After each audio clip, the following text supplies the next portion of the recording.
umusoro wari uri ku bihumbi ijana, turafata ibihumbi ijana dukube gatatu tugabanye ijana na tatu, ndetse tubona ko umusoro wari urimo ari ibihumbi 2,912 nk'uko hano twayabonye n'ibice 62.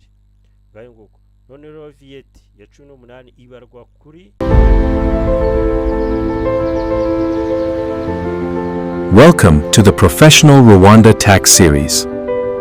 Umusoro w'ubukerarugendo ku icumbi ni umusoro ucibwa ku mafaranga yinjira ku bantu bacuruza amacumbi.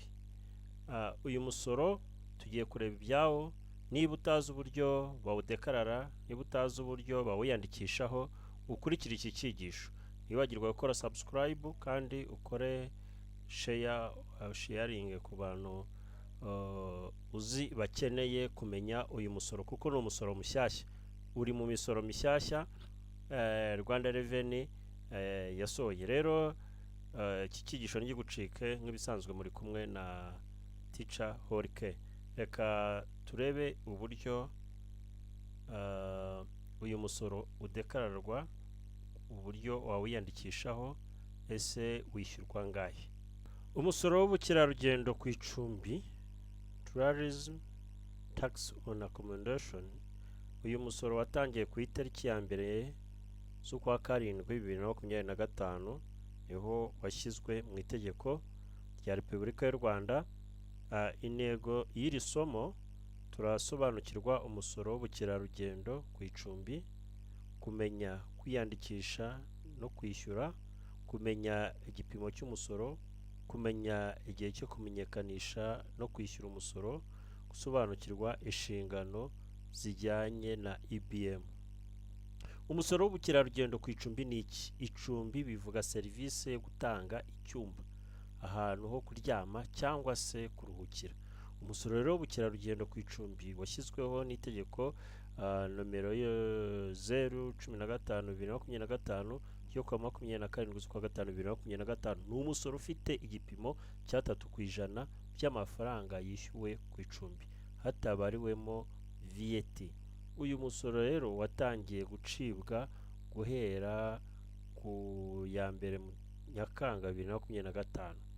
Inshingano z'ikigo gitanga icumbi rero mu kwiyandikisha ku musoro w'ubukerarugendo ku icumbi, icya kabiri ni ukwishyuza umusoro w'ubukerarugendo ku icumbi, icya gatatu ni ukumenyekanisha no kwishyura umusoro mu minsi 15 ya buri kwezi ikurikira ukwezi wakoreyemo, gutanga inyemezabuguzi ya IBM igaragaraho umusoro wa 3% w'ubukerarugendo ku icumbi. Ibi nibyo bintu umuntu ucuruza amacumbi asaba kuzuza. ni ibi bintu bine. Ikindi ni ryari umusoro utangira kubarwa. Umusoro w'ubukerarugendo ku icumbi utangira kubarwa ku munsi ubwishyu bw'icumbi bwakiriweho.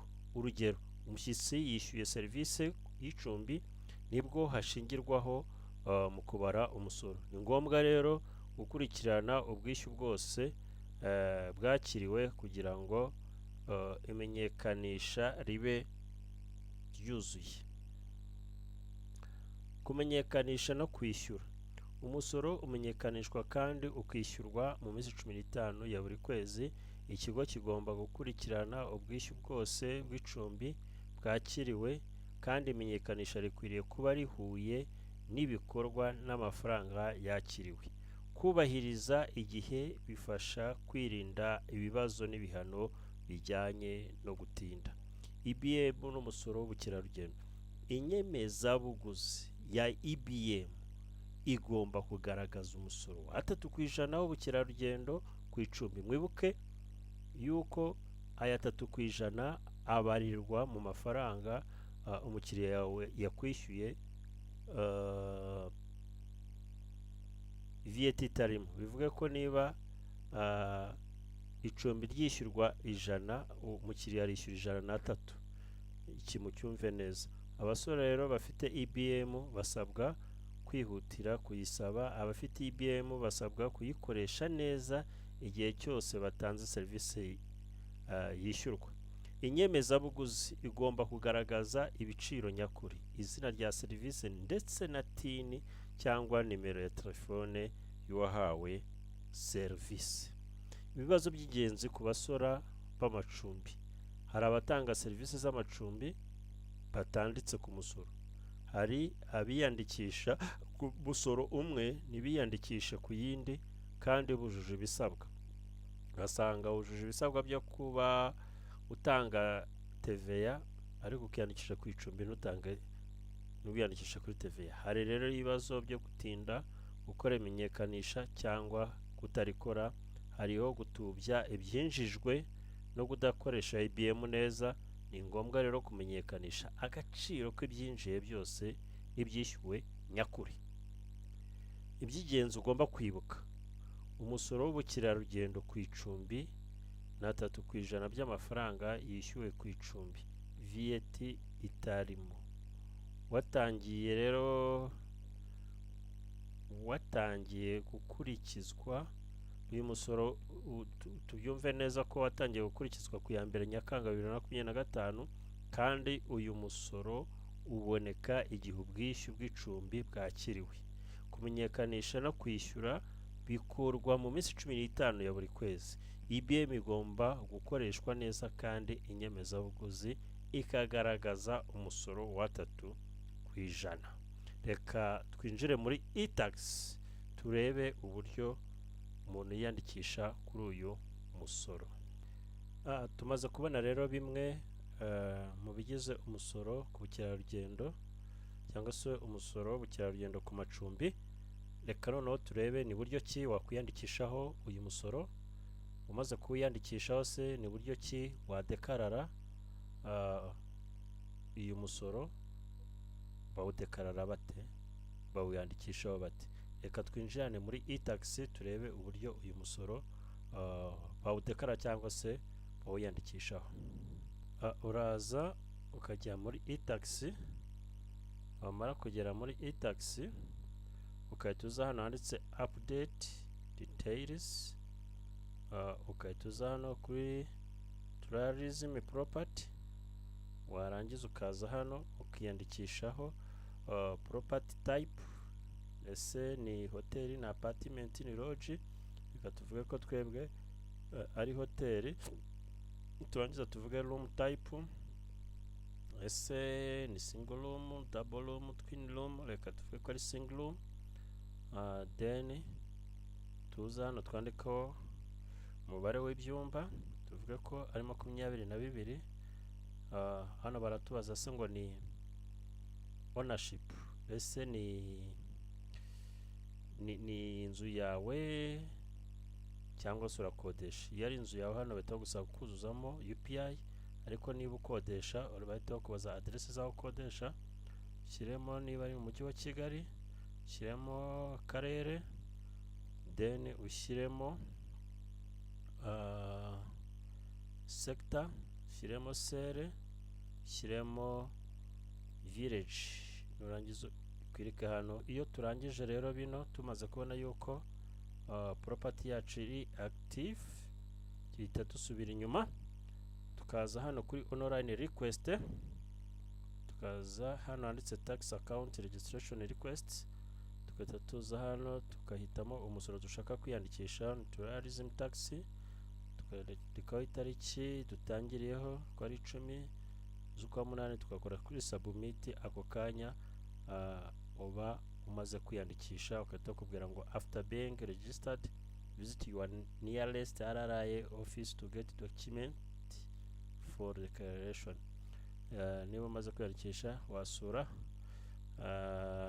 ibiro bya RRA bikuri hafi kugira ngo uhabwe tax declaration. Umaze kwiyandikishaho uyu musoro, nta kindi ukora, tuhita tuza kuri mu kudekarara. Iyo tugiye kudekarara rero ukwezi gushize, tuhita tuza tukadownloadinga uyu mugereka bita tourism. Wamara kuba downloaded tukawufungura, ukahita ufunguka muri ubu buryo. Ahangaha tugakora enable editing kugira ngo tubashe kugira ibyo twongeramo, enable content. ahangaha bakaba baduha amabwiriza tubanza gusoma, tukajya tuza hano kuri tourism tax, bakatubwira ibyo twuzuzamo. Turatangira twuzuze mu hoteli hano, room type twavuze ko ari single room. Aha, client name tuvuge ko uwo muntu yitwa Claude. Room number tuvuge ko yari muri 11, tuvuge ko yabukinze ku itariki ya mbere z'ukwa karindwi 2026, ajyamo ku itariki 3 z'ukwa karindwi 2026, arangije asohokamo ku itariki 13 z'ukwa karindwi 2026. Ubwenegihugu bwe ni Kenyani, ari mu Rwanda, noneho atuye mu Rwanda. Noneho invoice number twamukoreye yari iyi ngiyi. Noneho iminsi yamazemo ni 12, ko yagiyemo ku itariki 3 avamo kuri 13, ubwo ni iminsi 10. Noneho icyumba tugikodesha 25 ku munsi. Okay, hano bakatubwira invoice amount without VAT, amafaranga atariho VAT. Kuvuga ngo amafaranga atariho VAT ni 25,000. Turafata 25,000, turangiza tubikube iminsi 10, noneho tubone ko ari 250 yishyuye nta TVA irimo. Noneho accommodation amount VAT exclusive nayo none ni 250, ubwo TVA itarajyamo. Yego, noneho bakatubaza umusoro wa 3%. Umusoro wa 3% hano rero tubikora gute? Ahantu muhumve neza, iyo tuvuze umusoro wa 3%, Rwanda Revenue ivuga yuko mu mafaranga wakiriye 25,000 haba harimo 3%, haba harimo umusoro wa 3%. Kuvuga ngo umukiriya yakwishyuye 25, uba wabariyemo na 3%. Ubwo mu yandi magambo, iyo umukiriya yishyuye igiceri cy'ijana wongeraho 3, ukamwishyuza 103, bivuga yuko ayawe ni 100 ariko umukiriya akishyura 103. Kubw'ibyo rero turafata 250 wakiriye kugira ngo turebe umusoro wakiriye wa 3% kuri aya mafaranga. Turafata 250, niturangiza tubikube na 3, tugabanye 103, tuhite tubona umusoro wari uriho. Tuaccept, click yes, tuhite tubona umusoro wari uriho. Uyu mubare wanjye ntabwo ugenze neza, katukoreshe calculatrice, nta kintu bitwaye. Dufate calculatrice, nta kintu bitwaye, tuba rero dukoresha, dufate 250, 250 tubikube 3, tugabanye 103, tuhite tubona ko hariho umusoro w'ibihumbi 7,281. Tuhite tuyashyira hano ko uyu ari wo musoro. Uvuga ngo ku 250 wakiriye ugomba gusoraho 7,281. 281 kuri ya mafaranga ya korode. Ubwo rero niba ufite abakiriya benshi batandukanye, uyu ni umukiriya umwe dukoreye, ubwo ni ukuvuga ngo uba wagiye muri IBM ukazana aya makuru yose, ntabwo ari ngombwa gukorera umuntu umwe umwe. Tuvuge ukoreye abakiriya benshi, iyo ugiye muri sales report aya makuru uyasangamo muri IBM. Kuvuga ngo ushobora kuba warakoreye abakiriya benshi, ubwo rero icyo gihe iyo ari benshi ugira gute? Uhita ushaka totali y'aya mafaranga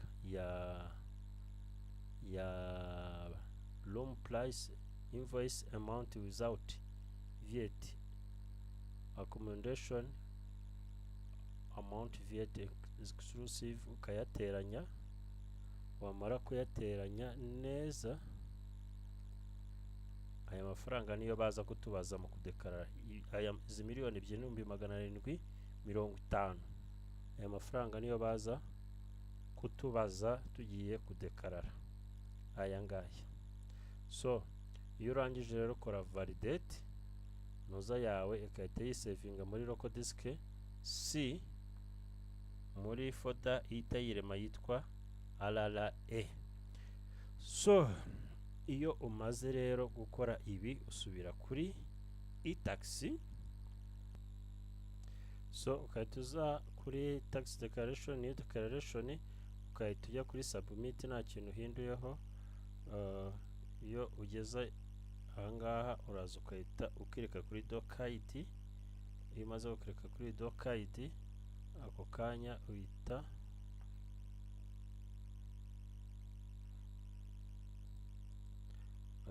ujya hano kuri enter declaration.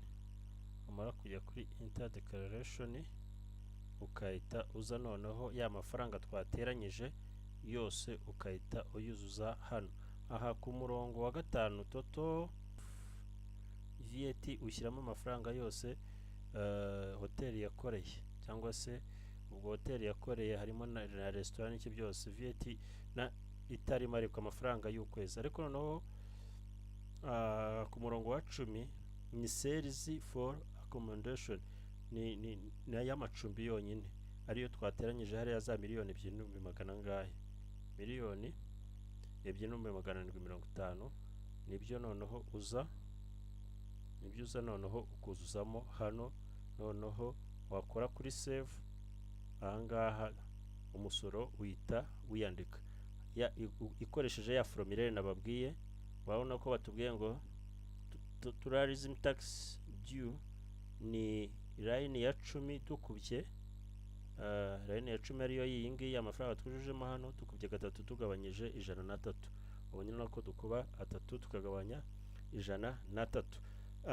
Sinzi niba aya mafaranga 103 muri kuyumva. Dufata urugero, niba umukiriya yishyuye amafaranga 103, amafaranga y'icumbi nyirizina ni amafaranga 100, bityo tourism tax na 3. Bityo rero umukiriya azishyura totali y'103, ariko amafaranga ya nyiri company se cyangwa nyiri amacumbi ni 100. So umusoro ukaba 3, umukiriya we yose akishyura 103. Ni bya bindi byo muri TVA byo kongeraho amafaranga 18%. Kuva rero ahangaha amafaranga wakiriye 103 aba ariho umusoro. So ni ukuvuga iki rero? Amafaranga 100 twongeyeho 3 biba 103. Noneho iyo ufite totali 103, kugira ngo umenye tourism tax irimo, ufata 103 nyine ukayakuba 3 ukagabanya 103, ukahita ubona yuko ari 3, sibyo? Noneho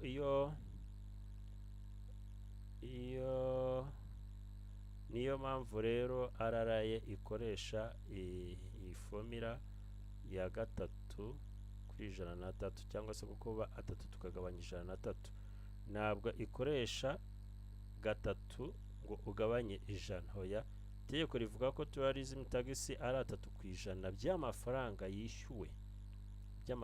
yishyuwe cyangwa azishyurwa ku icumbi VAT itarimo. Bityo rero amafaranga 100 accommodation value, 3 ni tourism tax, 103 ni total price including tourism tax. Ubwo rero iyo dufashe 100 tugateranyaho 3 tuba tubonye igiciro cy'icumbi wongeyeho umusoro. Niba rero hariya kuri line ya 10 iriho amount umukiriya yishyuye ikubiyemo ayo 3% araraye ikuramo tax ikoresheje gatatu tugubye gatatu tugabanyije 103. Niyo mpamvu tourism tax ari line y'icumi tukubye gatatu tukagabanya 103.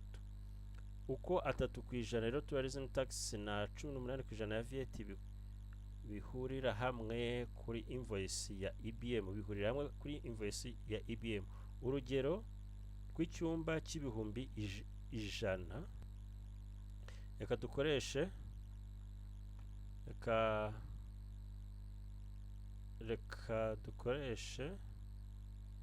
dukoreshe icyumba gifite igiciro cy'ibihumbi 100, noneho hanyuma dutandukanye neza tourism tax na VAT ya 18%. Reka tuvuge ngo nkuko RRA ivuga ko kuva ku itariki ya mbere Nyakanga 2025 price y'icyumba igomba kuba irimo 3% tourism tax, kandi tourism tax ibarwa ku gaciro k'icumbi hatabariwemo VAT. Urugero umukiriya yishyuye ibihumbi 100 mbere ya VAT, kubera yuko ibihumbi 100 harimo tourism tax tubanza kuyikuramo, ubwo tukashaka icyo bita accommodation value.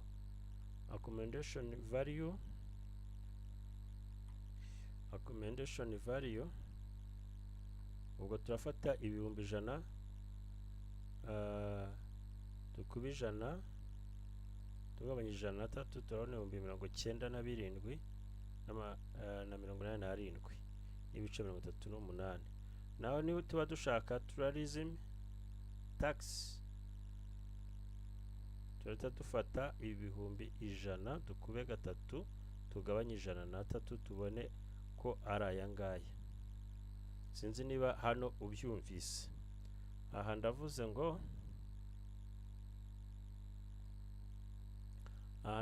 ngo umukiriya yishyuye ibihumbi 100 mbere ya VAT. Ibihumbi 100 yishyuye rero byari birimo umusoro. Kugira ngo rero turebe amafaranga y'icumbi nyirizina, nuko tuhita dufata aya mafaranga ibihumbi 100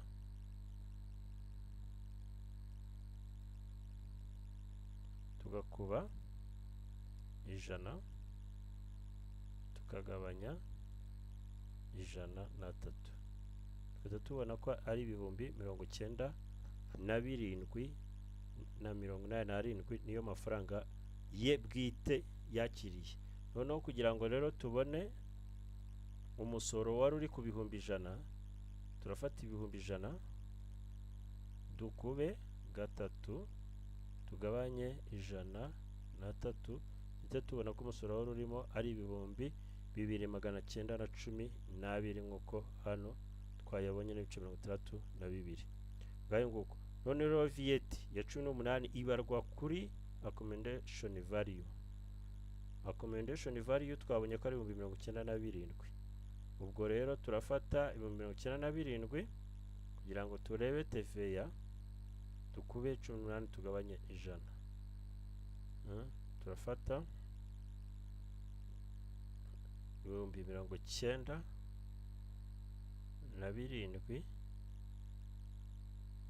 0,87 n'ibice 38 turangiza dukube 18 ku ijana, tuze tubona ko TVA iriho ari ibihumbi 17 n'amafaranga 475 n'ibice 73.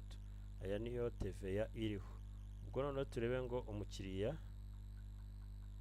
azishyura angahe yose hamwe.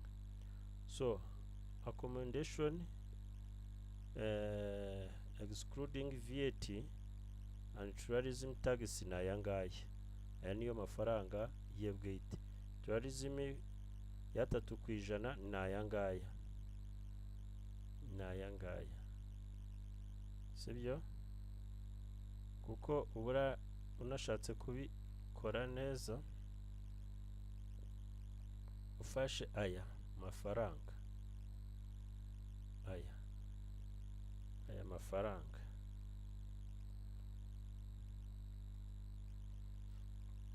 ukayakuba 3%, wahita ubona aya mafaranga n'ubundi. Ubwo ndashaka kukwereka ko tutigeze duhindura itegeko rya RRA rya 3%. Ufasha aya mafaranga n'ubundi, aya twabonye umusoro utarajyaho, ukayakuba 3% n'ubundi, urabona ko bihwanye n'aya ngaya 2912 na biriya bice. Urabona ko bihura rwose. So aha rero VAT iriho n'aya ngaya. Umukiriya yose hamwe azishyura iyi fagitire y'117. Ukuvuga ngo yari yishyuye 100 VAT itarajyaho, ubwo VAT nijyaho agomba kwishyura 117,475. Ariko wibuka ko amafaranga yawe n'aya ngaya. Aya ni umusoro ugomba gutanga wakiriye, n'aya ni umusoro ugomba gutanga wakiriye.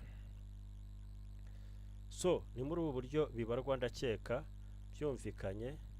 Urugero rundi twendaga gutanga twarwiworera, ndakeka byumvikanye neza aho 103 riva naho 3% akoreshwa. Birumvikana rero neza ko uyu musoro abantu batawumva cyangwa se bakabyuzuza nabi, bibona basoze menshi cyangwa bagasora make, bagasanga bashyiriweho ibihano. Kuko amafaranga iyo ukoresha IBM neza, amafaranga uba ugomba gusora system iba yayabonye. Ntabwo rero wanyurana na system ngo byemere. Ni muri ubu buryo rero ukwiriye kumenya neza uburyo ukwiriye gusora umusoro w'ubukerarugendo ku macumbi. Niba wifuza amahugurwa kuri uyu musoro, cyangwa se ukaba wifuza yuko hari ibyo twagufashamo, cyangwa tukajya tukudekararira buri kwezi, waduhamagara kuri 0788 42 67 69. Niba hari icyo wifuza kindi ko twakwigisha kuri uyu musoro, wajya muri comment ukakitubwira. Ntiwibagirwe gukora subscribe kandi ukore like. Bari muri kumwe na trainer Holike. Welcome to the Professional Rwanda Tax Series.